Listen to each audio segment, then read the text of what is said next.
ఆయన చెప్పిన విధానాన్ని చూస్తే యావత్ మహిళలకే చాలా బాధాకరము. వాళ్ళ యొక్క మనోభావాలని చాలా దెబ్బతీసినట్లు ఆయన మాట్లాడినారు. మేము రాధాకృష్ణ గారికి ఒకటే అడుగుతున్నాము, మా జగనన్న గారు మహిళల గురించి తీసుకొని వచ్చిన పథకాలు కానివ్వండి, మహిళల పట్ల ఉండే గౌరవంతో ఆయన తీసుకొని వచ్చిన దిశ యాప్ కానివ్వండి, ఏదైనా సరే సమాజంలో మహిళలకు ఉండే గౌరవాన్ని మా అన్న నిలబెట్టారు. అదేవిధంగా మేమందరం కూడా మహిళలుగా మా యొక్క కర్తవ్యం చేస్తున్నామంటే దానికి సపోర్ట్ ఉండింది కాబట్టి మేమందరం చేయగలిగినాం. ఇప్పుడు ఈ కూటమి ప్రభుత్వంలో చూస్తే మేము ఎక్కడ అన్యాయం అంటే మా పైన దౌర్జన్యాలు, అఘాయిత్యాలు, ఇళ్లపైకి దాడులు, మహిళలు లేదు, పిల్లలు లేదు, వృద్ధులు లేదు, ఎవరిని చూసినా ఎక్కడ చూసినా అత్యాచారం. మేము రాధాకృష్ణకి ఒకటే అడుగుతున్నాము, ఆయన పైన కంప్లైంట్ ఇవ్వడం జరిగింది.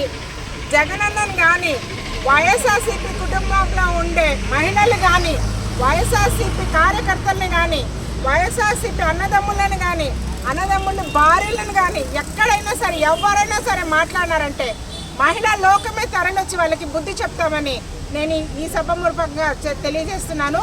ఇంకా నా ఒళ్ళు దగ్గర పెట్టుకొని మహిళలను మాట్లాడేటప్పుడు మర్యాద పరంగా మాట్లాడమని, మహిళలందరికీ ఆయన క్షమాపణ చెప్పాలని, ఆయన పైన చంద్రబాబు నాయుడు గారు యాక్షన్ తీసుకోవాలని మరొకసారి కోరుకుంటూ ఆయన పైన కంప్లైంట్ ఇవ్వడం జరిగింది.